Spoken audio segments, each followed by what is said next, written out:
Hello everyone, আসসালামু আলাইকুম। আশা করি যে যেখান থেকে দেখছেন আল্লাহর অশেষ রহমতে ভালো আছেন। আজকে আপনাদের সাথে শেয়ার করব দারুণ মজাদার একটা ডেজার্ট রেসিপি। এই রেসিপিটা ফলো করে যে কেউ খুব সহজে বাসায় বানিয়ে ফেলতে পারেন। কেক উইথ পুডিং রেসিপিটি এটা ছোটো বড়ো সকলে খুব পছন্দ করবে। বাচ্চাদের টিফিনে বা অতিথি আপ্যায়নে এটা দারুণ মজাদার একটা রেসিপি। আমি এখানে ভ্যানিলা কেক করেছি, আপনারা চাইলে চকলেট কেকও করতে পারেন। তো চলুন শুরু করা যাক। আমি বাসায় কীভাবে খুব সহজে তৈরি করেছি। এখানে আমি 4টা ডিম নিয়েছি, আপনারা চাইলে বাড়িয়ে কমিয়ে নিতে পারেন।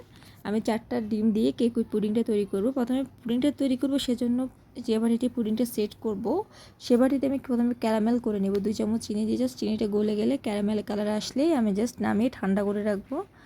এরপর একটা ব্লেন্ডার জারে 3টা ডিম নিব। 3টা ডিম নিয়ে হাফ কাপ চিনি নিয়েছি। আপনারা এখানে চাইলে বাড়িয়ে কমিয়ে দিতে পারেন। মিষ্টিটা আসলে এটা ডিপেন্ড করে যার যার টেস্টের উপর। তারপর আমি দিয়েছি এখানে 4 ভাগের 3 ভাগ 1 কাপের লিকুইড মিল্ক, ভ্যানিলা এসেন্স দিয়েছি 1 চামচ। সব উপকরণ ব্লেন্ড করে নিয়েছি।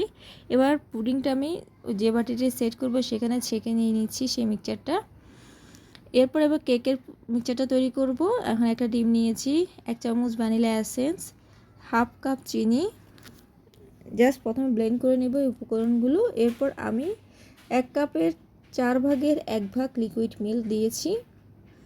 লিকুইড মিল্ক দিয়ে ব্লেন্ড করে নিয়েছি। এবার শুকনো উপকরণ নেব। এখানে হাফ কাপ ময়দা নিয়েছি, যেটা একটা ডিমের জন্য হাফ কাপ ময়দা পারফেক্ট। এরপর আমি 1 চা চামচ বেকিং পাউডার দিয়েছি, পোস্টা ক্লার্কের বেকিং পাউডারটা ইউজ করেছি আমি। এরপর চেলে নিয়েছি।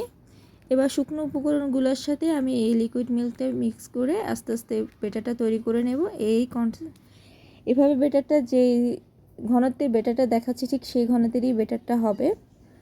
এরপর সব উপকরণগুলো আমি রেডি করে ফেলেছি। এবার আমি সেই পুডিংটার উপকরণের মধ্যে আমি কেকের মিক্সচারটা দিয়ে দিব। আর এখন আর ভয় পাওয়ার কিছুই নেই, এটা নিজে নিজেই হয়ে যাবে। দেখতেই পাবেন কত চমৎকার একটা ডেজার্ট হয়ে যাচ্ছে। এরপর আমি সব উপকরণ মিক্স করার পর এবার টিফিন বক্সটা লাগিয়ে জাস্ট ভাপে দিয়ে নিব। এটা আমি প্রথমে বসিয়ে দিলাম। তো আমার এটা হতে টোটাল লেগেছে 40 মিনিট সময়।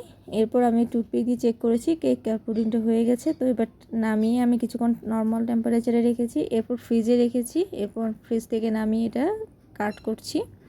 তো আশা করি আপনাদের কাছে এই ইজি রেসিপিটি ভালো লেগেছে, কেক উইথ পুডিং রেসিপিটি ভালো লাগলে লাইক কমেন্ট শেয়ার করতে ভুলবেন না। আল্লাহ হাফেজ।